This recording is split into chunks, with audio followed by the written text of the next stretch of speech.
پیارے آقا صلی اللہ علیہ وسلم کے پیارے دیوانوں، جنگ احد کس طریقے سے ترتیب پاتی ہے اس کا ایک ہلکا سا نقشہ کھینچنا چاہتا ہوں۔ بدر کے میدان میں کفار کے 70 افراد قتل ہوئے ہیں اور اتنے ہی قیدی بنے تھے، اور ان قتل ہونے والوں میں عتبہ، شیبہ، ابو جہل ایسے بڑے بڑے سردار تھے۔ جس وقت احد کے میدان سے، بدر کے میدان سے ناکام اور نامراد مکے والے لوٹے تو مکے والوں کی راتوں کی نیند حرام ہو گئی۔ مکے والوں کی راتوں کی نیند حرام ہونا ایک یقینی امر تھا، اس لیے کہ مکے والے پورے علاقے میں، پورے عرب میں بت پرستی کا مرکز قائم کیے ہوئے تھے۔ وہ اللہ کا گھر، دنیا کے بت قدوں میں پہلا وہ گھر خدا کا، ہم پاسباں ہیں اس کے، وہ پاسباں ہمارا۔ اللہ کے گھر پر 360 معبودان باطل کو بٹھا دیا گیا تھا۔ ساری پوجا کا ریکھ دیکھ اور سارے اصنام کی قیادت اور تولیت جو ہے مکے والے کرتے تھے۔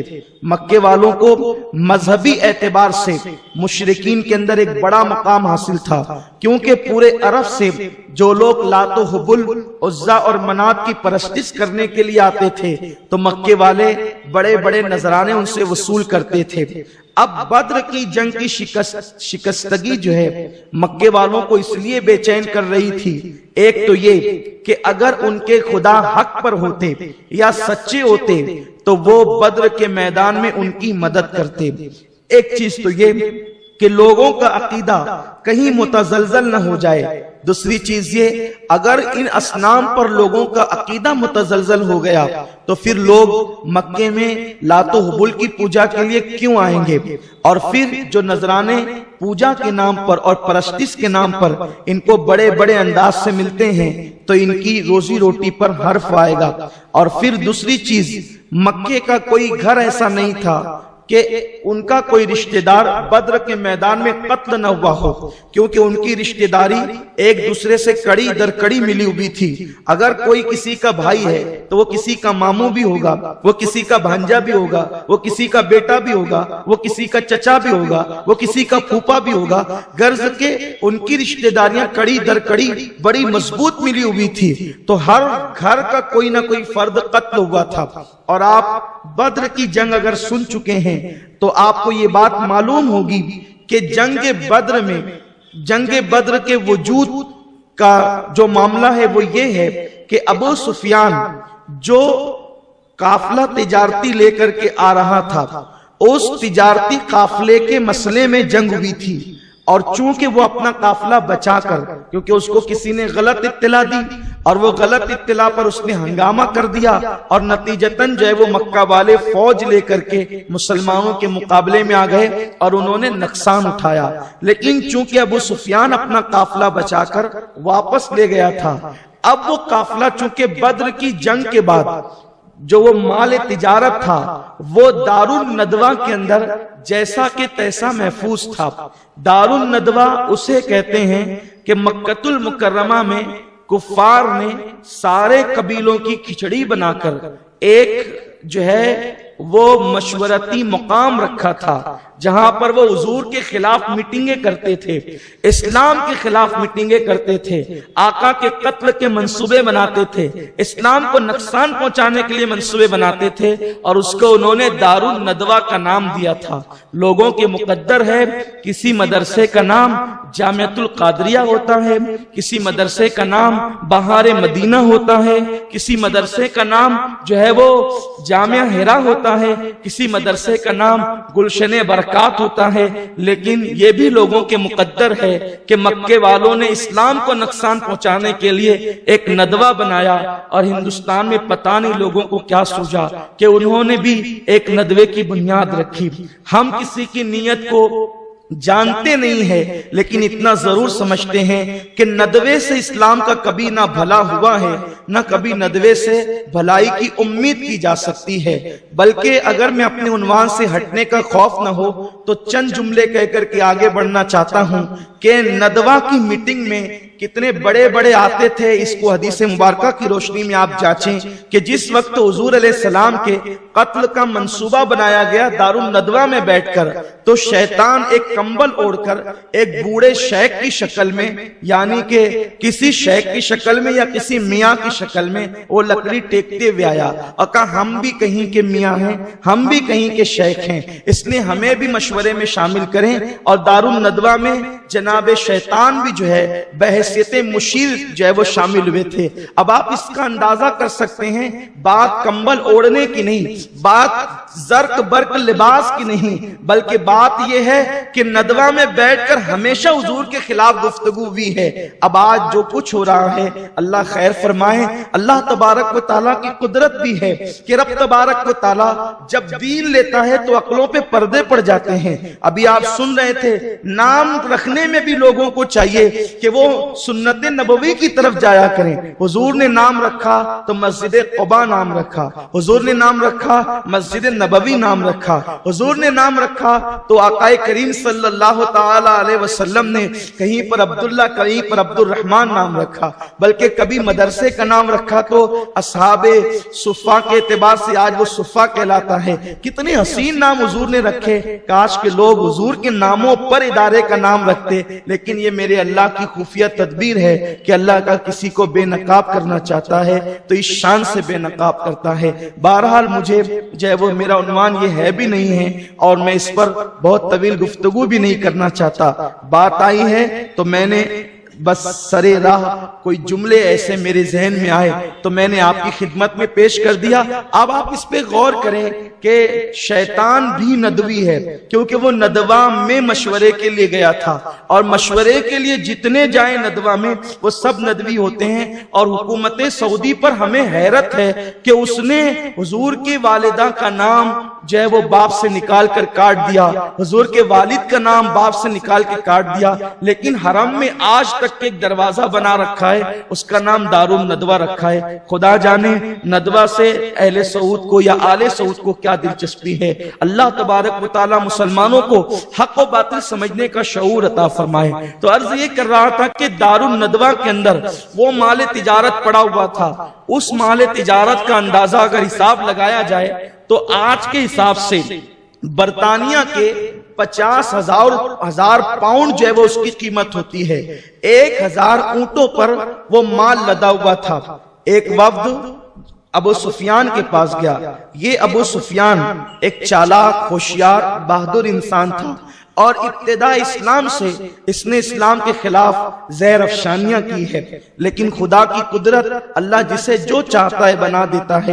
ابتدا اسلام میں یہی ہوا کہ ابو سفیان نے جو ہے بدر کی جنگ ابو سفیان اور ابو جہل کی وجہ سے ہوئی، اور ابو جہل مارا گیا تو ابو سفیان کے پاس چند نوجوانوں کا ایک وفد آیا اور کہا ابو سفیان ہم جو ہے اس وقت تک کہ اپنے بستروں پہ چین کی نیند نہیں سو سکتے جب تک محمد سے ہم اپنے مقتولوں کا بدلہ نہ لے لیں، اس لیے ہم تمہارے پاس 2 عرضی لے کر کے آئے ہیں۔ ہمارے 2 نکات ہے، 2 نکاتی پروگرام ہے۔ ایک تو یہ کہ آپ جو ہے ہمارے جنگ کے کمانڈر ان چیف بن جائیں، ہمارے قائد بن جائیں جنگ کے آپ۔ ابو سفیان نے کہا مجھے منظور ہے، کیونکہ وہ انا والا آدمی تھا، اس نے کہا کہ مجھے منظور ہے۔ اس کے بعد انہوں نے کہا کہ یہ جتنا مال تجارت 1000 اونٹوں پر موجود ہے دارالندوہ میں جمع ہے، تو یہ کام کیا جائے راس المال، یعنی جس کو ہم موڑی کہتے ہیں، یعنی جن لوگوں نے جو پیسہ لگایا ہے وہ پیسہ لوگوں کو واپس کر دیا جائے، اور جو منافع ہے وہ منافع جنگ میں لگا دیا جائے۔ نتیجہ یہ ہوگا کہ جنگ کے سارے اخراجات ہم آسانی کے ساتھ حاصل کر سکیں گے۔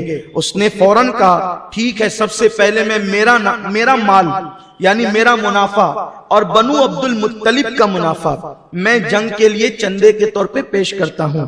یعنی اس نے حضور علیہ السلام کے جو رشتہ دار تھے، قریبی رشتہ دار، یعنی جناب عبد المطلب رضی اللہ تعالیٰ جو حضور کے دادا گرامی وقار ہیں، ان کی جو اولادیں تھیں ان کا مال بھی زبردستی چندے میں سمیٹ لیا، اور اس کے بعد پھر مکۃ المکرمہ میں ایک ہنگامی طور پر جنگ کی تیاری شروع ہوئی۔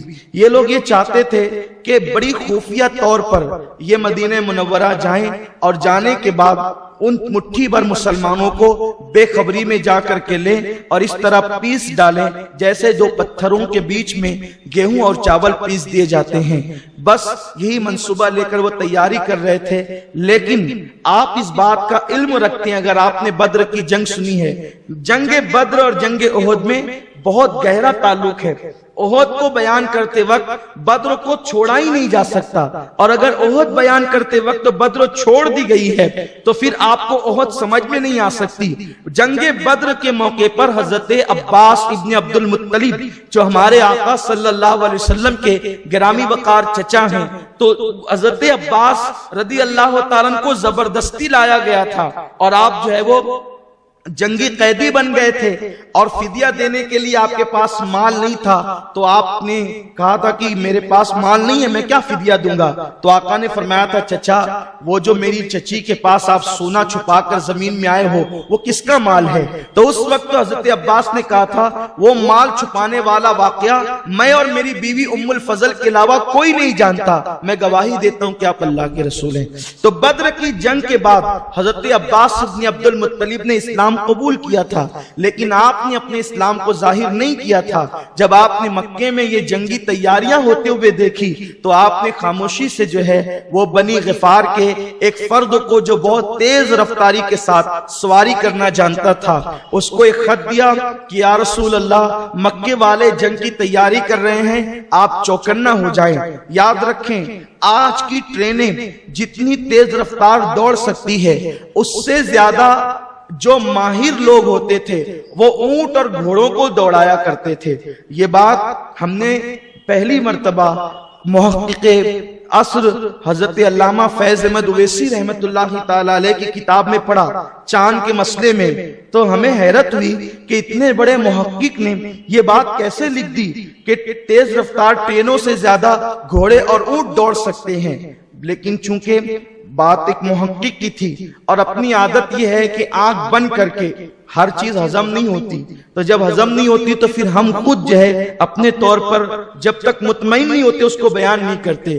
پھر ہم نے جو لوگ گھوڑے پالتے ہیں اور گھوڑے دوڑاتے ہیں، راجستھان میں ان لوگوں سے رابطہ قائم کر کے ان سے گفتگو کی، کیا ایسے بھی گھوڑے اور اونٹ ہیں کہ جو ٹرینوں سے زیادہ دوڑ سکتے ہیں؟ تو انہوں نے بتایا کہ ہاں، ہمارے استبل میں خود ہیں اور آج بھی ہم ان کو ٹرینوں سے زیادہ دوڑا سکتے ہیں۔ تو اس وقت حضرت عباس ابن عبد المطلب نے 3 دن کے اندر اس بنی غفار کے شخص کو مکہ المکرمہ سے مدینہ منورہ پہنچنے کے لیے کہا، اور وہ بندہ 3 دن کے اندر اتنی تیز رفتار اس نے سواری کو دوڑایا کہ 3 دن کے اندر وہ بندہ مدینہ طیبہ پہنچ گیا۔ جس وقت میرے آقا صلی اللہ علیہ وآلہ وسلم کے پاس وہ پہنچا، اس وقت آقا کریم قباء میں موجود تھے۔ قباء شریف میں جب وہ خط دیا گیا تو میرے آقا علیہ السلام نے حضرت ابی ابن کعب رضی اللہ تعالیٰ عنہ کے پاس وہ خط دیا، فرمایا پڑھ کے سناؤ۔ انہوں نے خط پڑھا تو آقا علیہ السلام نے فرمایا کہ کوئی اس کا ذکر کسی سے نہ کرے۔ پھر آقا علیہ السلام حضرت سعد کے گھر پہنچے اور جناب سعد کو کہا ایسا ایسا معاملہ ہے۔ ان کی بیوی نے کہا سعد، حضور نے تم سے کیا کہا؟ تو حضرت سعد نے کہا تیری ماں مرے، تجھے اس سے کیا معاملہ کہ تم مردوں کی گفتگو میں دخل اندازی کرے؟ اس نے کہا کہ آپ مجھ سے کیا چھپاتے ہیں؟ حضور علیہ السلام نے جنگ کے معاملے میں تم سے جو باتیں کی ہے میں نے سن لیا ہے۔ تو اس کے بعد وہ آقا کی بارگاہ میں عرض کیا یا رسول اللہ، میرے ماں باپ آپ پہ قربان، جب ہم گفتگو کر رہے تھے تو میری بیوی نے سن لیا، میں نے اس لیے آپ کو یہ بات بتا دی آقا کہ کہیں یہ بات اوپن ہو جائے تو آپ یہ نہ سمجھے کہ یہ بات میں نے افشا کی ہے، یہ بات میں نے ظاہر کی ہے۔ آقا کریم نے فرمایا اس کو چھوڑ دو، درگزر کرو، اس سے کچھ نہ کہو۔ پھر میرے آقا صلی اللہ علیہ وسلم نے جو ہے وہ اپنے صحابہ کو اکٹھا کیا۔ توجہ فرمائیں اور آپ بالکل دل کی گہرائیوں سے اس گفتگو کو سماعت کریں، اور آج کی رات کی برکتیں آپ جم کر کے لوٹیں۔ اور آج جو ہے وہ خاص رات ہے، انشاءاللہ تعالی گفتگو ہم بہت سمیٹنے کی کوشش کریں گے، آپ دعا بھی کریں کہ ہم اپنے نتیجے پر پہنچ جائیں۔ پھر یہ ہوا کہ آقا کریم صلی اللہ علیہ وسلم نے اپنے صحابہ کو جمع کیا۔ صحابہ جب جمع ہوئے تو اس میں رئیس المنافقین عبداللہ ابن ابی، یہ تمام منافقین کا مدینہ منورہ میں سردار تھا۔ اور ایک بندہ اور تھا، ابھی اس کا آگے ذکر آئے گا، اس کا نام ابو عامر راہب تھا۔ یہ ابو عامر راہب اور عبداللہ ابن ابی یہ دو مدینہ منورہ کے ہیرو تھے، یعنی ساری باغ دوڑ قبیلوں کی ان کے ہاتھ میں تھی۔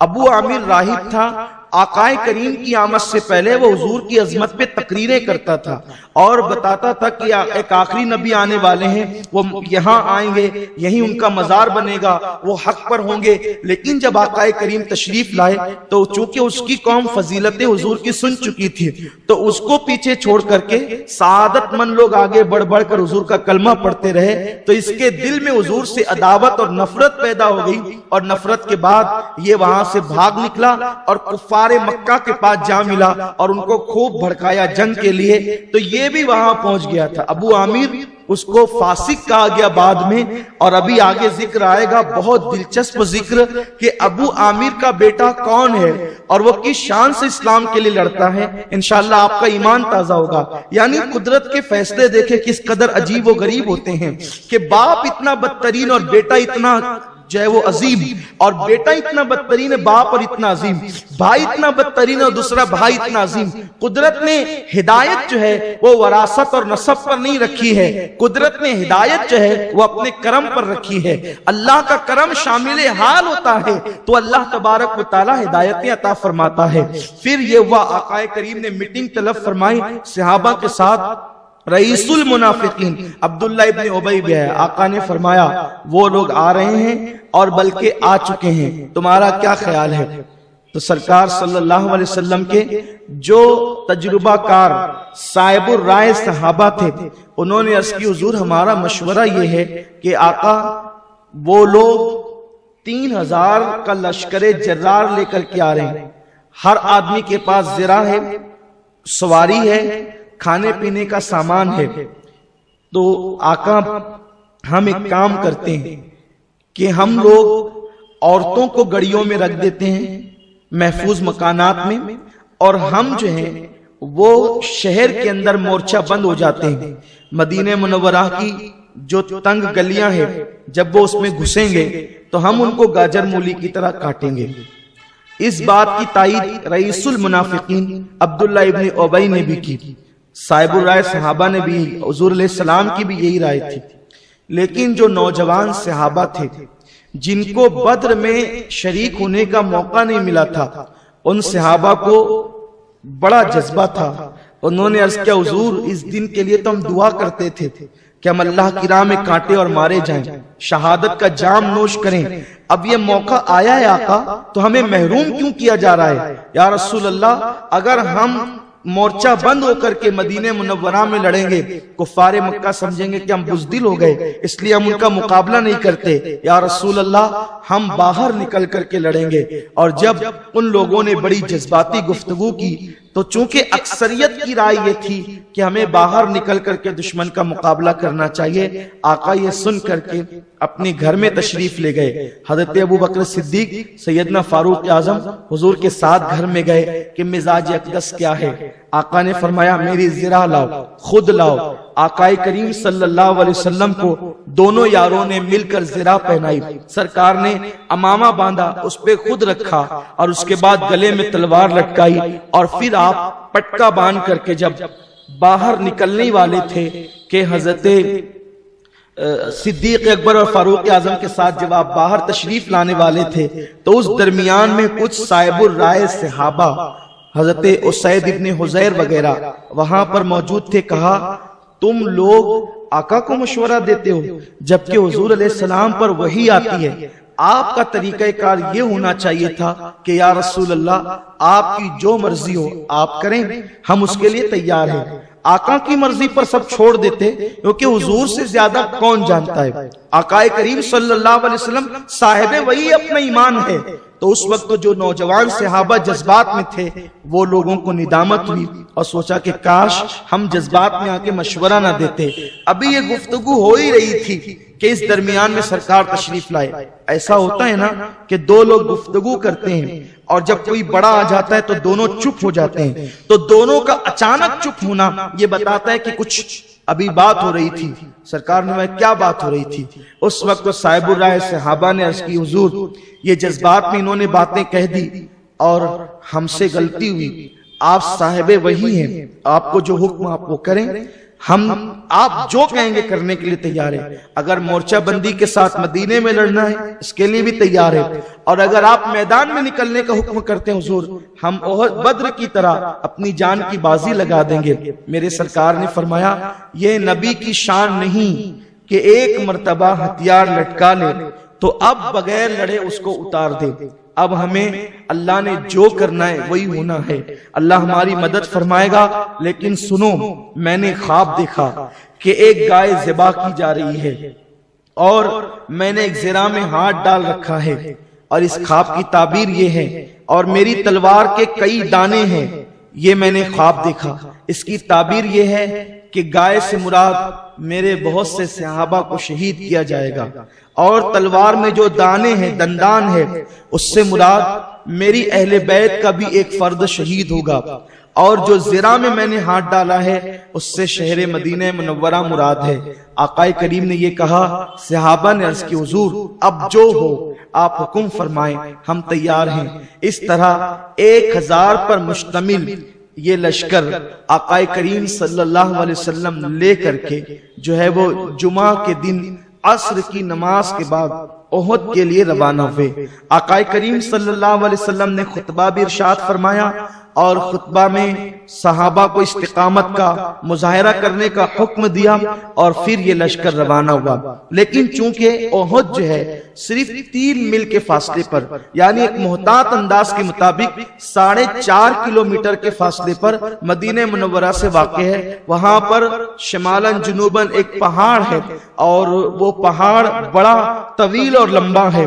اس پہاڑ کی خصوصیت یہ ہے کہ آقا نے اس کو جنتی پہاڑ کہا ہے, اور فرمایا اگر کسی جنتی پہاڑ کو دیکھنا ہے تو احد کو دیکھو. فرماتے ہیں اس لیے کہ یہ مجھ سے محبت کرتا ہے اور میں اس سے محبت کرتا ہوں.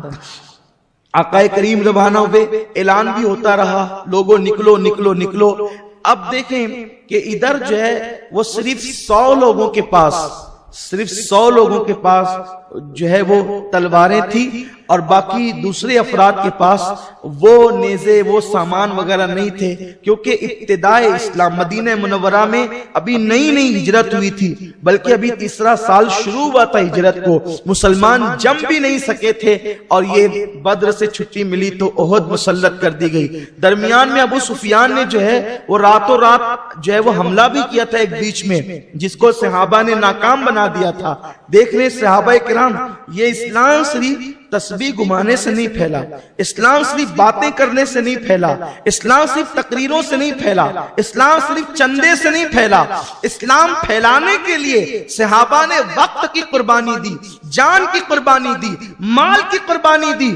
آقا نے اپنا خواب بیان کیا کہ میرے صحابہ شہید ہوں گے, پھر بھی وہ سرفروش مجاہدین جو ہے اللہ کا نام لے کر کے نکلے, کیونکہ حضور علیہ السلام نے ان کے دلوں میں کوٹ کوٹ کر کے اللہ کی محبت پیدا کر دی تھی, اور موت کے حوالے سے سارے خوف ان کے دل سے نکال دیے تھے. وہ جانتے تھے کہ موت 1 سیکنڈ نہ پہلے آئے گی نہ 1 سیکنڈ بعد آئے گی, البتہ جو موت بستر پہ آئے گی اس موت سے بہت بہتر ہے کہ موت اللہ کی راہ میں آئے. بستر پہ جو موت آتی ہے ان کے جنازے رات کی تاریکی میں چپکے سے اٹھا کے دفن کر دیے جاتے ہیں, اور جن کے اللہ کی راہ آتی ہے ان کے جنازے اس شخص سے اٹھتے کہ لوگوں کی لوگ نہیں ہوتے جتنے اللہ میں شہید ہونے مجاہدین اور شہداء جنازوں میں لوگ ہوا کرتے ہیں.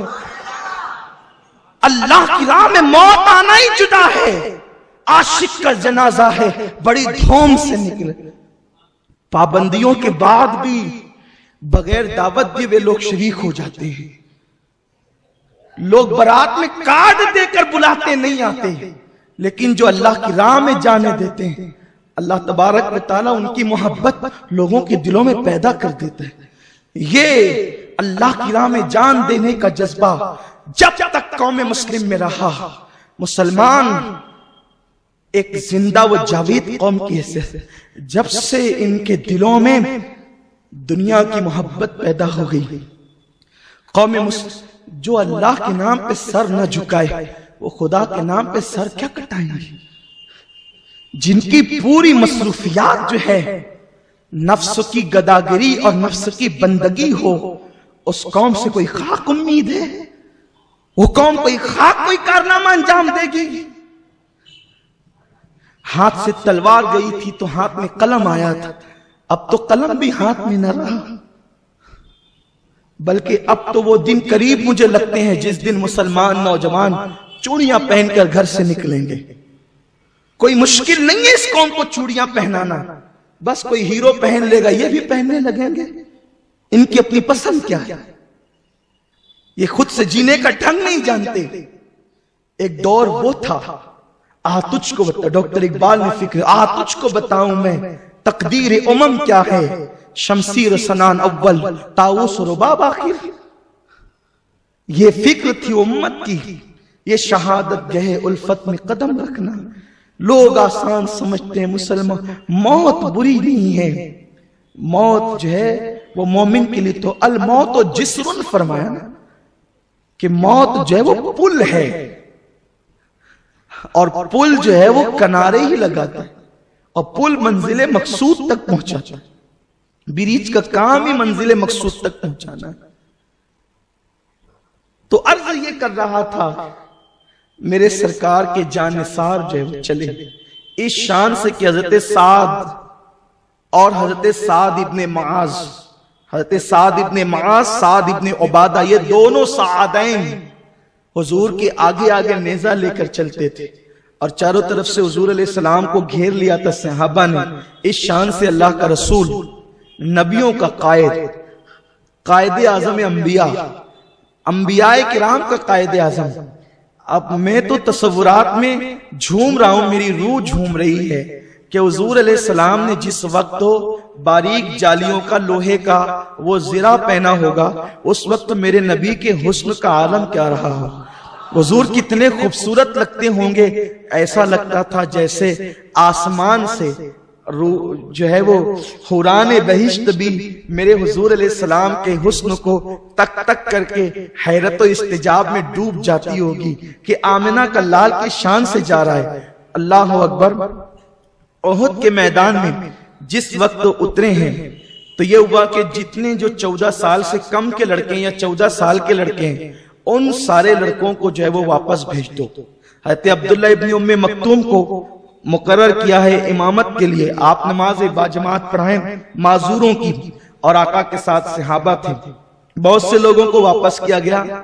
ان واپس ہونے والوں میں ایک صاحب، انہوں نے عرض کیا یا رسول اللہ، میں چھوٹی عمر کا ہوں لیکن میں بہت بہترین تیر انداز ہوں، آپ میری تیر اندازی دیکھیں گے تو آپ مجھے روک لیں گے. اور انہوں نے اس کا مظاہرہ کیا، آقا کو پسند آ گیا، فرمایا ٹھیک ہے تم رک جاؤ.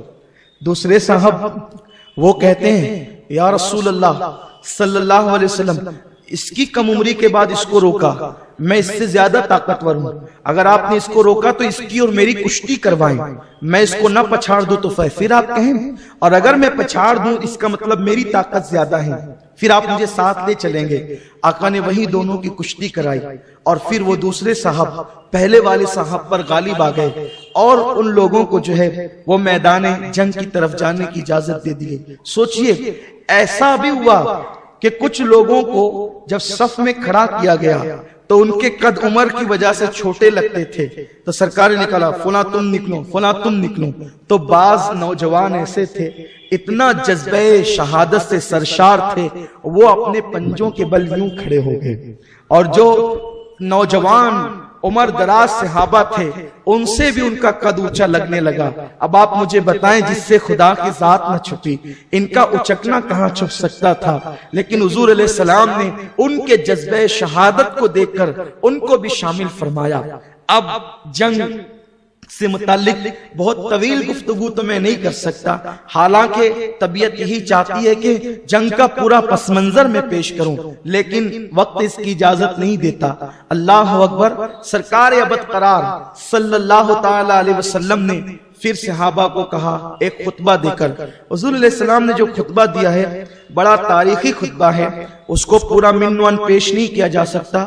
آقا نے صحابہ کو ڈرنے کا حکم دیا اور کسی پر ہاتھ اٹھانے سے پہلے اللہ کے پیارے حبیب صلی اللہ علیہ وسلم نے فرمایا کہ جو تم پر ہاتھ نہ اٹھائے گا تم اس پر ہاتھ نہیں اٹھاؤ گے، تم بیجا کسی کو قتل نہیں کرو گے، قتل کرنے کے بعد اس کی شکل نہیں بگاڑو گے، اس طریقے سے فرمایا۔ اور آقا کریم صلی اللہ علیہ وسلم نے بڑی تاکید فرمائی۔ وہ خطبہ پڑھنے اور سننے سے تعلق رکھتا ہے کہ آقا کریم صلی اللہ علیہ وسلم جنگ کے میدان میں بھی اتنی احتیاط کا حکم عطا فرماتے ہیں۔ پھر اس کے بعد اللہ کے پیارے حبیب مصطفیٰ جان رحمت صلی اللہ علیہ وسلم نے فرمایا دیکھو ان کی تعداد کتنی ہے، تو ان کی تعداد اندازہ لگائی گئی کہ 3000 سے کچھ کم و زیادہ ہیں، اور وہ لوگ سب لیس ہے ہتھیاروں سے۔ ادھر عبداللہ ابن ابی، یہ جو پلیت تھا رئیس المنافقین، اس نے کہا تم نے تو 9 لڑکوں کی بات مان لی، ہماری تو بات ہی نہیں مانی، اور آپ جو ہے وہ آ گئے میدان کے اندر، اب ہم آپ کے ساتھ لڑیں گے، کٹیں گے، مریں گے، ہم شکست قبول کریں گے، ایسا نہیں ہو سکتا۔ وہ اپنے 300 لوگوں کو لے کر کے نکل گیا، بچے صرف 700، اور اس کا آ کر کے میدان سے جانا یہ بڑی سازش تھی تاکہ جب ہم نکلیں گے تو ہمیں دیکھ کر کے اور دوسرے بھی جو حضور کے صحابہ مومنین ہیں وہ نکل کر بھاگ جائیں گے، لیکن اس پلیت کو نہیں معلوم تھا جنہوں نے نبی کا سچے دل سے کلمہ پڑھا ہے وہ لوگ ایسے نہیں ہوتے۔ اللہ اکبر، عجیب حالات تھے کفار مکہ کے ساتھ۔ دف بجانے والی عورتیں تھی، گانے والی عورتیں، ناچنے والی عورتیں، اور وہ ناچ ناچ کر گا گا کر کے ان کے جذبات بھڑکا رہی تھی۔ تمہارے باپ داداؤں کو قتل کیا گیا، آج انتقام کا دن ہے، عتبہ اور شیبہ کا انتقام لینے کا دن ہے، ابو جہل کی انتقام لینے کا دن ہے، تمہارے چچاؤں اور ماموں کا انتقام لینے کا دن ہے۔ اس میں پیش ایک عورت تھی جس کا نام تاریخ میں ہندہ بنت عتبہ بتایا جاتا ہے، اور بھی بہت ساری عورتیں تھی۔ اللہ اکبر، ادھر میرے سرکار کے 700 صحابہ بچے، سب کے پاس ہتھیار بھی نہیں۔ میرے سرکار اس وقت ایک ورد کرتے تھے، حسبنا اللہ و نعم الوکیل، میرا اللہ میرے لیے کافی ہے، اور بار بار آسمان کی طرف چہرہ اٹھا کے عرض کرتے تھے مولا میں تیری طاقت سے حملہ کرتا ہوں اور میں تیری طاقت سے جیتتا ہوں۔ اس کے بعد 15 شوال المکرم کی صبح کو میرے آقا علیہ السلام نے فوج کو ترتیب دیا، اور ادھر سے غرور و نخوت میں ڈوبی ہوئی قوم میرے سرکار سے انتقام لینے کے لیے تیار ہو گئی۔ میرے آقا نے اپنی کمر سے تلوار نکالی، بہت غور سے سننے کی بات ہے، بڑی دلچسپ بات ہے۔ آقا نے اپنی کمر سے تلوار نکالی اور ہوا میں لہرا کر فرمایا کون ہے جو اس کا حق ادا کرے گا؟ کسی نے عرض کی حضور میں اس کا حق ادا کروں گا۔ آقا نے تلوار پیچھے لے لی، فرمایا کون ہے اس کا حق ادا کرے گا؟ پھر کسی نے کہا حضور میں اس کا حق ادا کروں گا۔ پھر جناب زبیر ابن عوام نے کہا حضور پھوفی زاد بھائی بھی تھے اور حضور کے ساڑو بھی تھے، حضور میں حق ادا کروں گا۔ آقا نے پیچھے لے لی۔ پھر حضرت ابو دجانہ، یہ ایک صحابی ہیں اور جوان اور بڑے طاقتور ہیں، انہوں نے عرض کی حضور میں اس کا حق ادا کروں گا، اور جب تک یہ ٹیڑھی نہیں ہو جائے گی لڑتا رہوں گا، دشمن کے ٹکڑے کرتا رہوں گا۔ آقا نے فرمایا پھر اگر تو اس کا حق جانتا ہے تو میں یہ تجھے عطا کرتا ہوں۔ حضرت زبیر ابن عوام کہتے ہیں جب جنگ شروع ہوئی تو مجھے ایک افسردگی تھی، میں حضور کی پھوفی کا بیٹا، حضور نے تلوار مجھے نہیں دی، ابو دجانہ کو دی، تو میں ابو دجانہ کو دیکھنے لگا کہ ابو دجانہ کرتا کیا ہے، تو میں دیکھ رہا تھا وہ حضور کی تلوار لہرا لہرا کر کہتا تھا کہ اس تلوار کا حق ہے کہ جب تک یہ ٹیڑھی نہ ہو جائے دشمن کے اس سے ٹکڑے ہی کرتے جاؤں، دشمن کے اس سے 2 ٹکڑے کرتے جاؤں، جو سامنے آتا گھس گھس کر حملہ کرتے۔ اور حضرت کعب ابن مالک کہتے ہیں میں جنگ کا منظر دیکھ رہا تھا تو میں نے کیا دیکھا، ایک آنے والا آیا اور آنے کے بعد کہتا ہے کون ہے مجھ سے لڑنے والا؟ تو وہ بندے کو میں نے دیکھا کہ سرتاپا زرا میں ڈوبا ہوا تھا، لیکن اس نے ایک جو ہے وہ حملہ کر کے اس کافر کے 2 ٹکڑے کیے۔ تو تب میں نے تجسس سے سوچا یہ ہے کون؟ جب اس نے چہرے سے اپنی خود کی جو ہے وہ زنجیریں ہٹائی تب میں نے کہا کون ہو تم؟ تو کہا انا ابو دجانہ، میں ابو دجانہ ہوں۔ تب میں نے کہا کہ تو نے رسول اللہ کی تلوار کا حق ادا کیا ہے۔ ایک بندہ، ایک شخص